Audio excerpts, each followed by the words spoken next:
everyone, this is Aradhana Dikshit, your human physiology teacher. In this lecture, we are going to study about the cell morphology. Basically, we are going to study about the structure and function of cell, organelles present in the cell, their structures and function as well. First of all, we are going to talk about some basic terms related to human physiology. First one is cell morphology. The word morphology comes from two parts. Morpho means shape or form, and logy means study of. So basically, cell morphology means the study of the shape, size and structure of a cell. Now what is physiology? The word physiology comes from a Greek word physiologia, which means natural knowledge. So basically, it is the study of how the body works, how its functions are controlled. For example, how we breathe in. Physiology focuses only on the normal healthy functions of the body, not in the case of diseased condition. Now let's understand about the physiological system. When atoms combine together, they form molecules. When molecules combine together, they form cells, and cell is the smallest unit of structure capable of carrying out life processes. Simple organism composed of one cell only, which is known as unicellular organism, for example, bacteria. And when the organism made up of more than one cell, they are known as multicellular organism, for example, human being. When related cell carried out related functions, they form tissues, and when tissues combines, they form organ, and group of organ integrate their function, they create organ system. अब जो हमने अभी इस slide में previous slide में पढ़ा, उसी को मैंने क्रिस्प फॉर्म में इस स्लाइड में मेंशन किया है. एंड जैसे कि आप इस डायग्राम में भी देख सकते हैं, cell combines, they form tissues, tissue combine, they form organ, and ultimately organ combines and form organ system.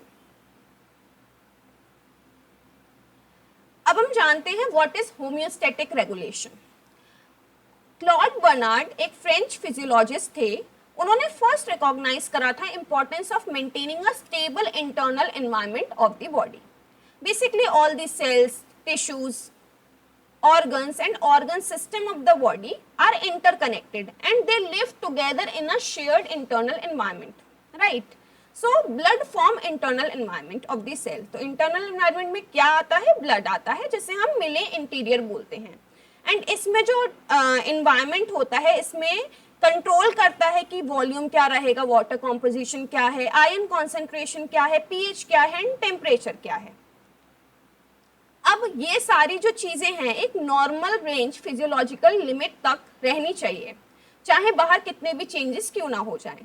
So variety of physiological mechanism which act to stabilize the internal environment, it is known as homeostatic mechanism.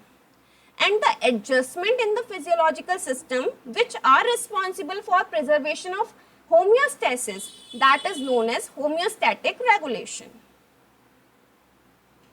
And again इसको हम थोड़ा सा crisp form में जानते हैं. Homeostasis means balance in the body. All cells, tissues, organ share same internal environment, right? And blood is also a part of that environment. To the body keeps all these factors in a normal range, चाहे बाहर की environmental condition कितनी भी change क्यों ना हो जाए. इसी बैलेंसिंग एक्ट को हम कहते हैं होम्योस्टैटिक रेगुलेशन, राइट? अब ये कैसे काम करता है, हाउ डज इट वर्क्स? सो इसमें की प्लेयर्स कौन कौन होते हैं होम्योस्टेसिस में? First one is receptor and second one is effector. अब रिसेप्टर क्या करता है? जो भी चेंजेस हुए हमारी बॉडी में उसको सेंस कर लेता है, for example like a thermometer, right? अब इफेक्टर क्या करता है? ये उस चेंज को करेक्ट करने का काम करता है. और कैसे करेक्ट करेगा? फीडबैक मैकेनिज्म की हेल्प से उस चेंज को करेक्ट करने का काम करेगा. अब इसमें टू मेन सिस्टम्स इन्वॉल्व होते हैं. First one is nervous system. Nervous system fast response हमें प्रोवाइड करता है लेकिन शॉर्ट टर्म के लिए होता है. एंड एंडोक्राइन सिस्टम स्लो होता है लेकिन लॉन्ग लास्टिंग होता है, एंड इसमें हार्मोन्स का यूज होता है. फीडबैक मैकेनिज्म अब हम जानते हैं. फीडबैक मैकेनिज्म टू टाइप्स के होते हैं, negative feedback mechanism and positive feedback mechanism. Negative feedback mechanism काफी कॉमन होते हैं एंड ये एक तरीके से करेक्शन सिस्टम की तरह काम करते हैं. फॉर एग्जाम्पल कुछ भी चेंज हुआ, ये उस चेंज को वापस से नॉर्मल ले आता है. फॉर एग्जाम्पल अगर हमारा ब्लड प्रेशर ज्यादा हुआ तो इसको करेक्ट करेगा एंड वापस से उस ब्लड प्रेशर को नॉर्मल रेंज पे ले आएगा. अब feedback mechanism, positive feedback mechanism क्या है? रेयर होता है बट पावरफुल होता है. इसमें जो चेंजेस हुए हैं उसको कम करने की बजाय और ज्यादा इंक्रीज कर देता है. फॉर एग्जाम्पल 1 में हम समझते हैं, जैसे कि बीपी कम हुआ तो अब ब्लड सप्लाई जो हार्ट तक जा रही थी वो भी कम हो गई, मायोकार्डियल कॉन्ट्रैक्शन भी कम हो गया. Myocardial contraction is the ability of the heart muscle to contract. अगर वो डिक्रीज हो गई है, एबिलिटी हार्ट मसल की डिक्रीज हो गई है कॉन्ट्रैक्ट करने की, तो अल्टीमेटली ब्लड प्रॉपर्ली पंप नहीं हो पाएगा, जिसकी वजह से बीपी और ज्यादा कम हो जाएगा. तो ये हमारे डिसएडवांटेजेस हैं पॉजिटिव फीडबैक मैकेनिज्म के. Now the next example of positive feedback mechanism. अगर मान लीजिए हमारी ब्लड वेसल में कोई भी इंजरी हो जाती है तो क्लॉटिंग प्रोसेस स्टार्ट होगी. क्लॉटिंग होगी, केमिकल्स और रिलीज होंगे, क्लॉटिंग प्रोसेस और एनहांस होगी और अल्टीमेटली जो सील्स हुए हैं हमारे ब्लड वेसल में, ब्रेक हुए हैं, वो सील हो जाएगा, वो बंद हो जाएगा एंड जो हमारी इंजरी है, ब्लड हो रहा था, वो ब्लड फ्लो स्टॉप हो जाएगा. अब हम मेन टॉपिक पे आते हैं जो है structure of cell. So what is a cell? A cell is a basic structural and functional unit of life which is enclosed within a membrane. जितने भी living thing है सब के सब सेल से मिलके बने होते हैं. Most of the cell in human being have diameter of 10 to 20 micrometer and range है इसमें 2 to 120 micrometer जो वेरी कर सकती है different cells में. अब हम बात करते हैं टाइप्स ऑफ सेल की. सेल्स हमारी 2 टाइप्स की होती हैं, prokaryotic cell and eukaryotic cell. Prokaryotic cells हमारी सिंपल सेल होती हैं, स्मॉल साइज सेल होती हैं, इनमें न्यूक्लियस नहीं होता और ना ही कोई मेम्ब्रेन बाउंड ऑर्गेनल प्रेजेंट होता है. इनका जो जेनेटिक मटेरियल होता है, डीएनए, वो साइटोप्लाज्म में फ्रीली फ्लोट करता है. Example is bacteria. Now eukaryotic organism. Eukaryotic organism complex होते हैं, लार्जर सेल्स होते हैं, इनमें ट्रू न्यूक्लियस होता है. न्यूक्लियस न्यूक्लियर मेम्ब्रेन से एनक्लोज भी होता है और मेम्ब्रेन बाउंड ऑर्गेनल भी इसमें प्रेजेंट होते हैं. Example animal cell. अब बात करते हैं constituents of cell. So basically there are 3 main constituent of cell. First one is cell membrane. Basically, it is the outermost covering of the cell. Second is nucleus and its chromosomes.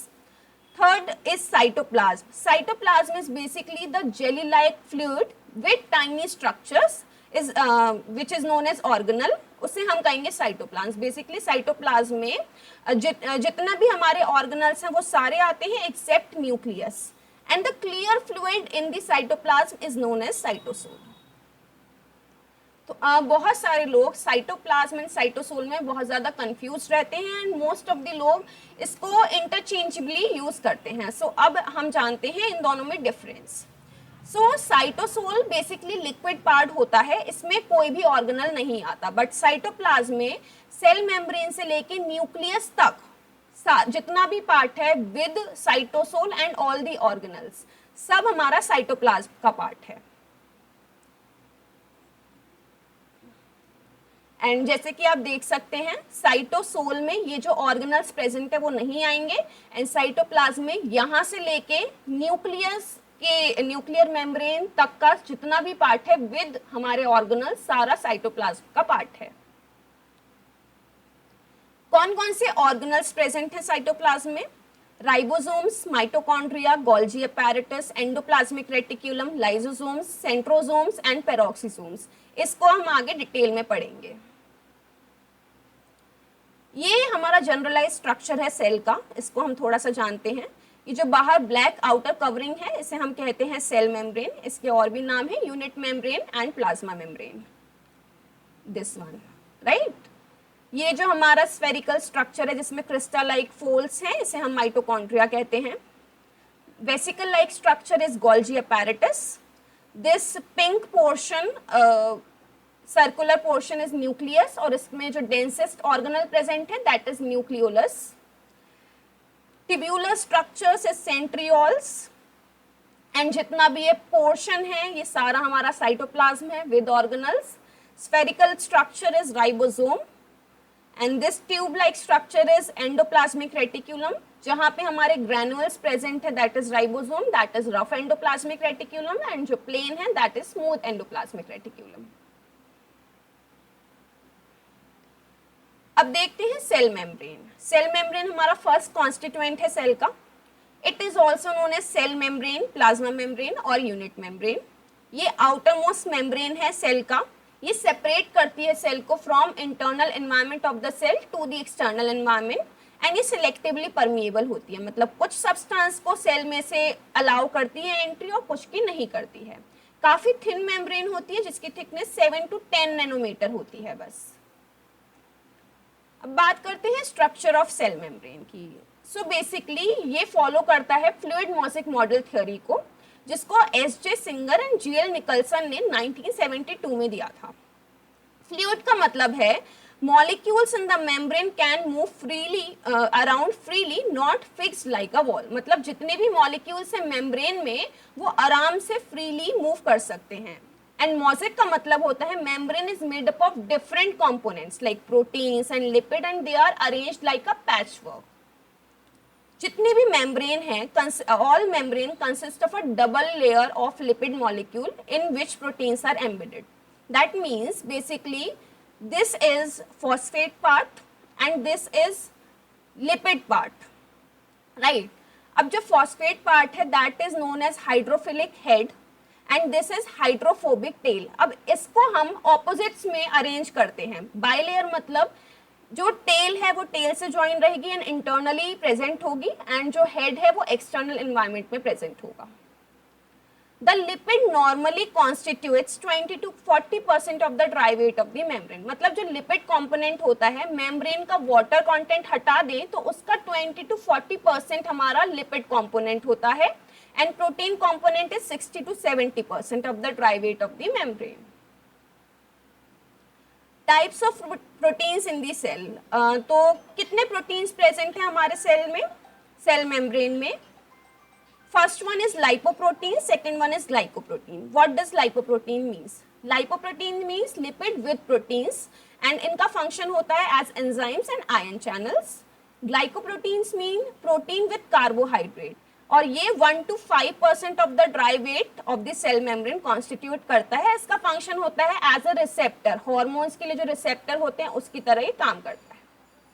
कुछ proteins inner surface पे भी present होते हैं जिसे intrinsic protein कहते हैं and intrinsic protein serve mainly as enzymes.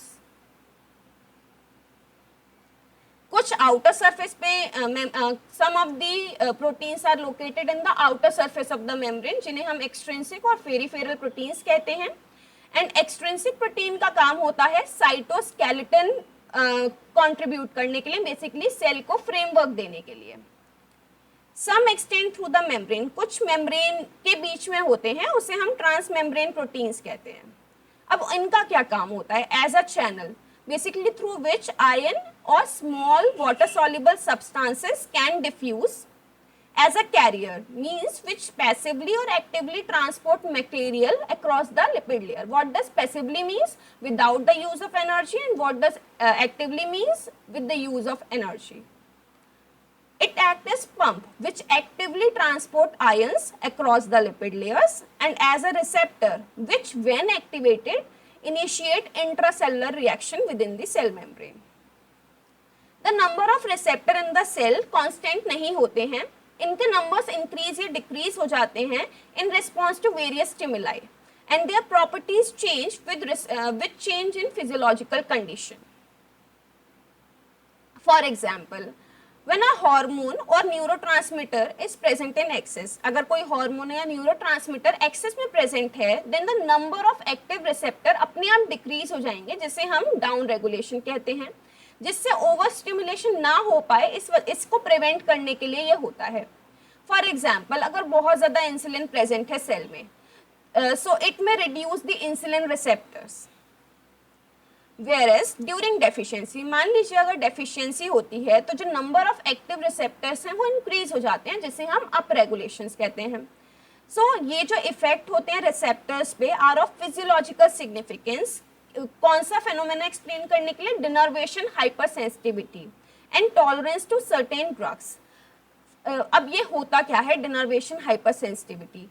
जो nerve supply है किसी टिश्यू तक अगर वो कट ऑफ हो जाती है तो जो नंबर ऑफ रिसेप्टर हैं उस टिश्यू पे अपने आप इंक्रीज हो जाते हैं, जिसे अप रेगुलेशन कहते हैं, और इसकी वजह से ओवर सेंसिटिव हो जाती है ये even for a small amount of signal.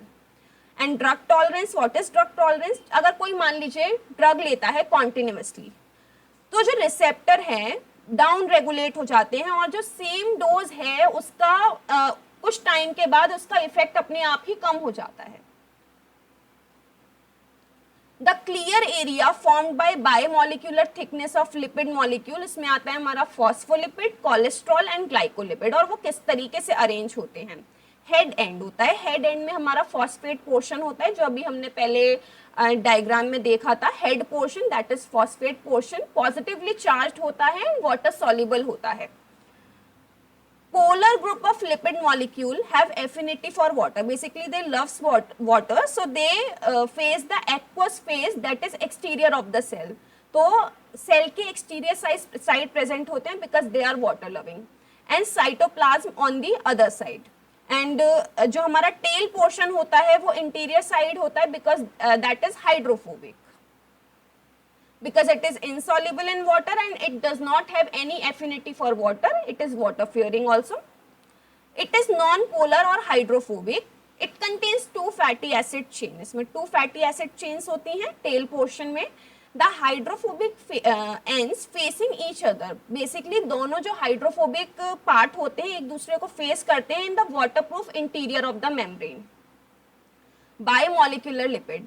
Bimolecular lipid layer in the membrane has characteristic of a fluid due to the presence of cholesterol. तो जो bimolecular lipid है उसमें fluid के characteristic present होते हैं due to the presence of cholesterol. And जो fluidity है इस membrane को quite flexible बनाती है, इसी वजह से ये allow करती है cells to undergo considerable change in shape without the disruption of their structural integrity. ये हमारा फ्लूइड मोज़ेक मॉडल है, इसको एक्सप्लेन कर रहा है। This purple portion is head portion and this orangish portion is tail portion, and two tails are present in the interior environment because they are hydrophobic, and this phosphate portion is present in the exterior side of the environment. They are hydrophilic. Some of the proteins are present like intrinsic protein, extrinsic protein, which is also known as peripheral protein, and transmembrane protein, this one. अब cell membrane का function क्या होता है? It act as protective, it play an protective function. Basically it is the outermost boundary of the cell. Digestive function, it takes in food and excrete waste product. मतलब जो भी food material है वो लेती है, जो भी वेस्ट मटेरियल है, वेस्ट प्रोडक्ट है, उसको एक्सक्रीट करती है। अब हम जानते हैं सिलेक्टिव परमिएबिलिटी की प्रॉपर्टी। हम जानते हैं सेल इज सिलेक्टिवली परमिएबल, कुछ सब्सटेंस को एंट्री अलाउ करती है, कुछ को नहीं करती है। So basically non polar molecules जैसे कि gases like oxygen, carbon dioxide and nitrogen, lipids, steroids, hormone and alcohol, ये डिसॉल्व हो जाते हैं नॉन पोलर रीजन में ऑफ द मेम्ब्रेन, इसीलिए ये ज़्यादा जल्दी रैपिडली मूव करती है across the membrane. And the polar molecules which is water soluble substances like ions, glucose, urea, इनकी जो सॉल्युबिलिटी होती है वो कम होती है, हैव मच लोअर सॉल्युबिलिटी, इसीलिए ये मेम्ब्रेन में पेनिट्रेट धीरे धीरे कर पाते हैं। Chemical and physical characteristic of the membrane control the free passage of ions and molecule into and out of the cell. तो basically chemical and physical characteristics जो होते हैं मेम्ब्रेन के वो कंट्रोल करते हैं आयंस मॉलिक्यूल्स के पैसेज को सेल के अंदर या बाहर।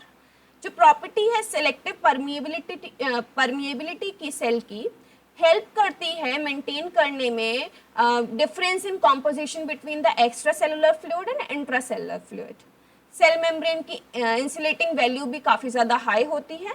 It provides the framework for the arrangement of N ordered sequence of protein.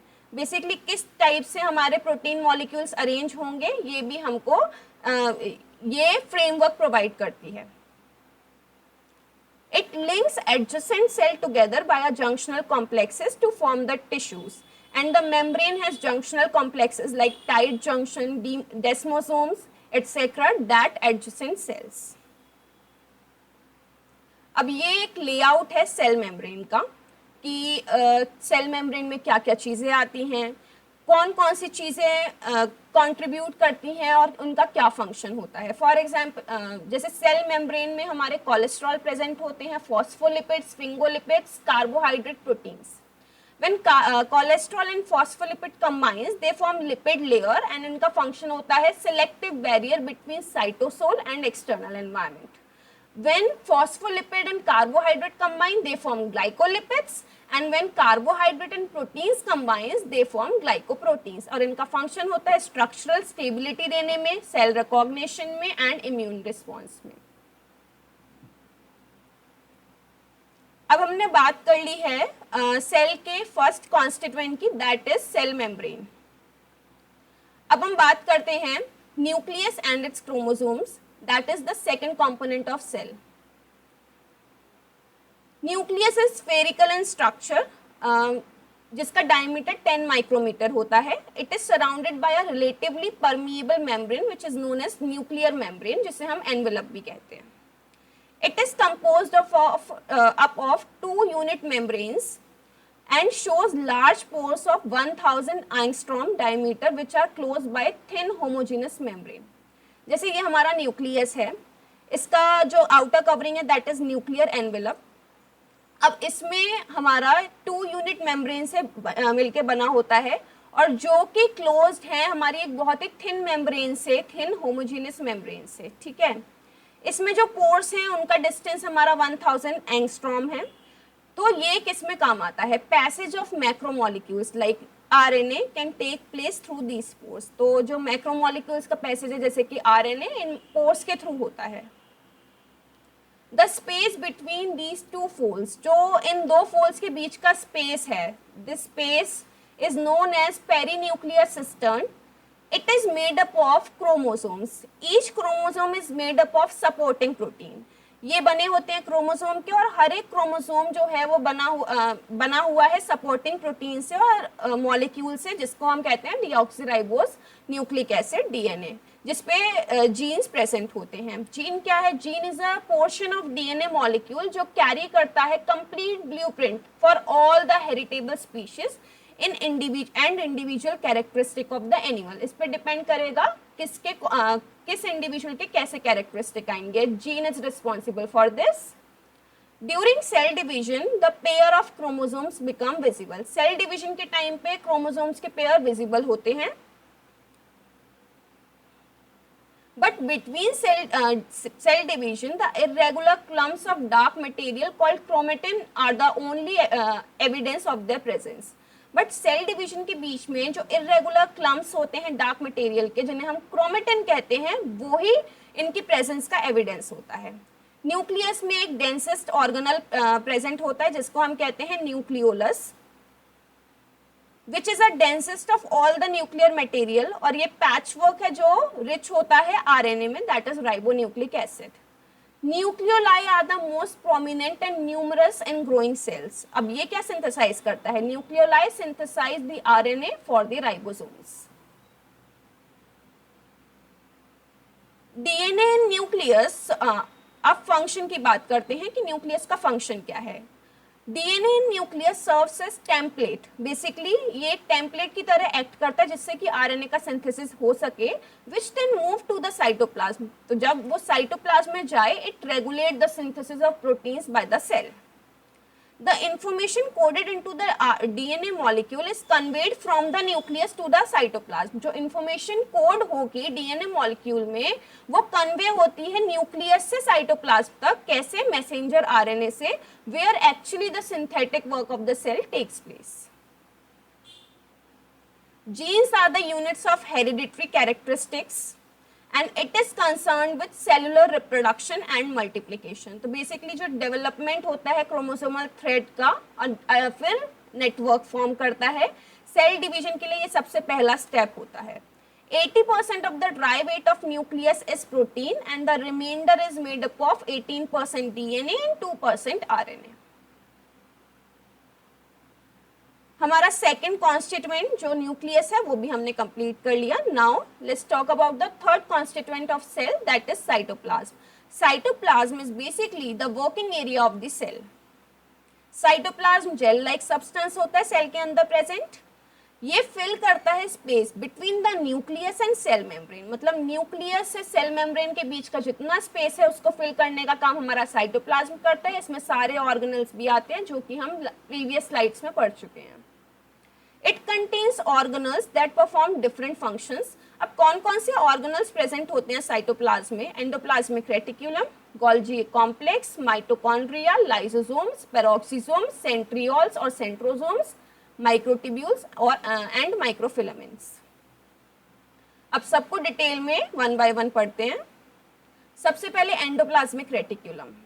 It is complex series of tubules whose walls are made up of unit membrane. ये series of tubules होते हैं जिनकी walls unit membrane और cell membrane की बनी होती हैं। This network act like a transport system within the cell. Basically ये ट्रांसपोर्ट सिस्टम की तरह एक्ट करता है सेल के अंदर। ये डिलीवर करता है सब्सटेंसेस लाइक प्रोटीन्स और लिपिड। कहाँ से? Outermost membrane of the cell से न्यूक्लियस तक और other part of the cell तक, जैसे कि माइटोकॉन्ड्रिया। कितने टाइप्स के हमारे एंडोप्लाज्मिक रेटिक्यूलम होते हैं? There are basically two types of endoplasmic reticulum. Smooth endoplasmic reticulum, जिसको हम ए ग्रैनुलर भी बोलते हैं, इसमें कोई ग्रैनुअल्स प्रेजेंट नहीं होता। ये साइट होता है स्टेरॉइड की, एड्रेनोकॉर्टिकल हार्मोन की, जिससे कि सिंथेसिस इन ये रोल प्ले करता है स्टेरॉइड सिक्रेटिंग सेल्स के सिंथेसिस में। It is the site of detoxification processes in other cell and as the sarcoplasmic reticulum ये बहुत इंपॉर्टेंट रोल प्ले करता है स्केलेटल एंड कार्डियक मसल्स में भी। रफ एंडोप्लाज्मिक रेटिक्यूलम को ग्रैनुलर और अर्गेस्टोप्लाज्म भी बोलते हैं। इसमें ग्रैनुअल्स प्रेजेंट होते हैं जिनको हम राइबोसोम्स कहते हैं। They are attached to the cytoplasmic side of the membrane, and when the 3 to 5 ribosomes clump together, they form polyribosomes or polysomes. ये साइट होता है प्रोटीन सिंथेसिस की। For example, when hormones that are secreted by the cells and the proteins that are found in the enzymes. अब ribosomes क्या होते हैं? जो हमारे एंडोप्लाज्मिक रेटिकुलम पे प्रेजेंट होते हैं एंड देन उसको रफ एंडोप्लाज्मिक रेटिकुलम फॉर्म करते हैं। Ribosomes are the tiny spheres जिनका डायमीटर 15 नैनोमीटर होता है और 65% इसमें आरएनए एंड 35% प्रोटीन होता है, जिसे हम राइबो न्यूक्लियोप्रोटीन भी इसलिए हमें इसे बोलते हैं। ये protein factory, it is also known as protein factory of protein because protein synthesis यहीं पर होती है। ये ह्यूमंस में made up of eukaryotic cells में basically made up of 2 subunits. Smaller one is 40S and larger one is 60S। When they combine together तो overlapping part की वजह से they form 80S।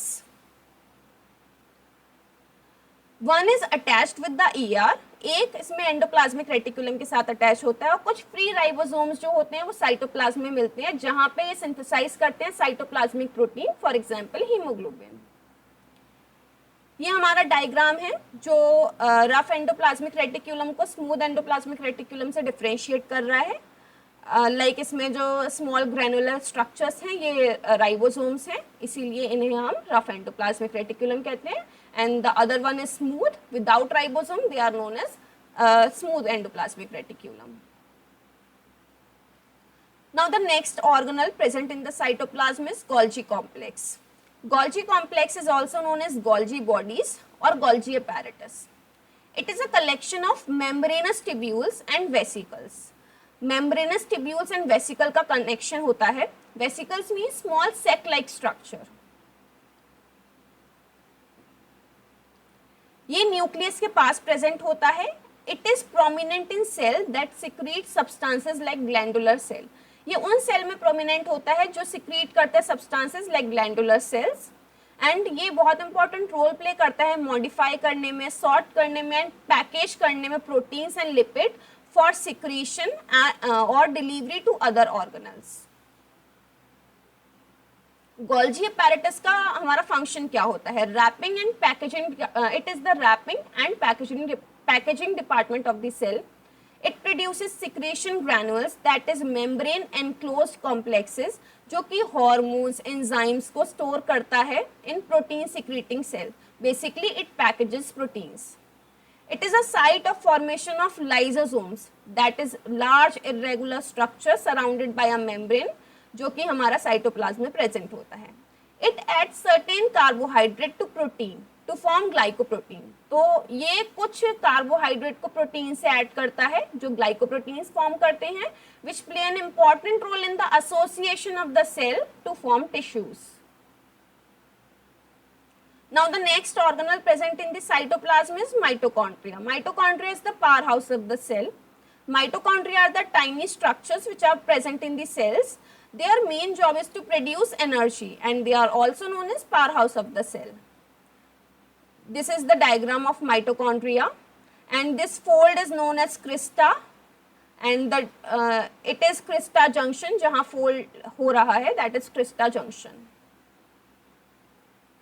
Now the structure of mitochondria, length is 5 to 12 micrometer, diameter is 0.5 to 1 micrometer, its shape is filamental like thread like or globular round shaped. कितने mitochondria cell में present होते हैं? So basically number varies from few hundred to few thousands in different cells, but it depends on how much energy the cell needs. किस cell को कितनी energy चाहिए उस पे इसके नंबर्स डिपेंड करते हैं। Mitochondria have two membrane, outer membrane is smooth and inner membrane is folded to form crista or shells। अब जो crista होते हैं वो हमारा surface area को increase करते हैं। Outer membrane is studded with the enzyme which is concerned with biological oxidation and oxidation is being catalyzed by enzymes। Interior जिसे matrix भी बोलते हैं, it contains enzyme which is concerned with the citric acid cycle and respiratory chain oxidation। Inner membrane में हमारा adenosine ट्राइफॉस्फेटेज होता है और other enzymes होते हैं जो कि सिंथेसिस एटीपी के सिंथेसिस एंड मेटाबॉलिज्म के लिए इंपॉर्टेंट होते हैं। Now the functions of mitochondria. Mitochondria are often called the powerhouse of the cell. They produce energy in the form of ATP, that is adenosine triphosphate, through the process of cellular respiration. This energy is essential for the cell to perform various functions like movement, repair and division. Mitochondria are more numerous in those parts where the body needs more energy. Jin parts में body के parts में energy हमें ज़्यादा चाहिए वहाँ mitochondria ज़्यादा present होते हैं। For example, muscle cells, brain cells and heart cells contain many mitochondria to meet their high energy demands. In rapidly contracting skeletal muscles, mitochondria can make up to 40 to 50% of the cell volume because muscle needs lots of energy quickly during movement. Mitochondria का खुद का DNA होता है जो कि separate करता है cell के न्यूक्लियर डीएनए से। इससे क्या होता है? This allow them to make some of their own protein needed for the energy production. जो एनर्जी प्रोडक्शन के लिए नीडेड प्रोटीन है वो खुद का प्रोटीन भी बनाते हैं। Now the next organelle is lysosomes. These are the large irregular structure which are also surrounded by unit membrane. ये साइटोप्लाज्म में हमें मिलते हैं जिनका डायमीटर 250 नैनोमीटर से 750 नैनोमीटर होता है। A typical cell may contain several hundred of lysosomes. It is filled with a large number of small granules जिनका डायमीटर हमारा 5 to 8 नैनोमीटर होता है। इसमें एंजाइम प्रेजेंट होते हैं जिसे हम लाइसोजाइम्स कहते हैं और जो इंटीरियर है वो हमेशा एसिडिक रहता है, नियरली जिसका pH 5 होता है, by the action of proton pump और H+ और ATPs। Lysozymes are all acid hydrolases और ये सबसे अच्छा काम करते हैं एसिडिक pH में। कुछ लाइसोजाइमल एंजाइम एंड द सबस्ट्रेट जिस पे ये एक्ट करते हैं। आरएनए पे राइबोन्यूक्लियस एक्ट करता है, डीएनए पे डीऑक्सीराइबोन्यूक्लियस एक्ट करता है, फॉस्फेट एस्टर्स पे फॉस्फेटेज एक्ट करता है, complex carbohydrates, glycosides and polysaccharides पे ग्लाइकोसाइडेज एक्ट करता है, सल्फेट एस्टर्स पे एराइल सल्फेटेज एक्ट करता है एंड कोलेजन प्रोटीन्स पे कोलेजनेज एक्ट करता है, प्रोटीन्स पे कैथेप्सिन्स एक्ट करता है। लाइसोसोम का फंक्शन क्या होता है? Basically they act as a form of digestive system of the cell. Cell के डाइजेस्टिव सिस्टम की तरह काम करता है, क्योंकि जो इसमें एंजाइम प्रेजेंट होते हैं ये जितने भी एसेंशियली मैक्रोमोलिक्यूल्स हैं उनको डाइजेस्ट कर पाते हैं। जितने भी वॉर्न आउट कंपोनेंट होते हैं सेल्स के जो यूजफुल नहीं हैं इनको एनगल्फ कर पाते हैं, और एक्सोजीनस सब्सटेंसेस है जैसे कि बैक्टीरिया उनको भी एक डिग्रेड कर पाते हैं। जब सेल डाई होती है तो जो लाइसोसोमल एंजाइम है अपने आप ऑटोलिसिस करते हैं और जो रेमिनेंट है उसको खत्म करते हैं, इसीलिए लाइसोसोम्स को हम सोसाइटल बैग्स भी कहते हैं। ये डायग्राम है लाइसोसोम्स का, membrane and hydrolytic enzyme present है, transport protein. Now the next organelle is peroxisomes. Peroxisomes का जो स्ट्रक्चर है लाइसोसोम की तरह ही होता है but with a different chemical composition. इसमें ऑक्सीडेजेस प्रेजेंट होते हैं, बेसिकली एंजाइम्स जो कि H2O2 को प्रोड्यूस करते हैं, हाइड्रोजन पेरोक्साइड को, रेदर देन हाइड्रोलिसिस। ये क्या करते हैं? ऑक्सीजन को कंज्यूम करते हैं स्मॉल अमाउंट में जो कि यूज नहीं हुई होती है केमिकल रिएक्शन में। एटीपी के फॉर्मेशन में जो केमिकल रिएक्शन होता है उसमें जो ऑक्सीजन यूज नहीं होती उसको ये कंज्यूम करते हैं। ये डिस्ट्रॉय करते हैं सर्टेन प्रोडक्ट्स को जो बने होते हैं ऑक्सीजन के, specially hydrogen peroxide that can be toxic to the cells, इसीलिए इनका नाम पेरोक्सिसोम्स रखा है, पेरोक्सिसोम्स है।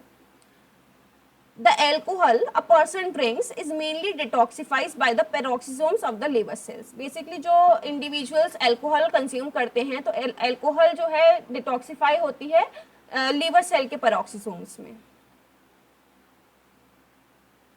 Now the next organelle is centrioles or centrosomes.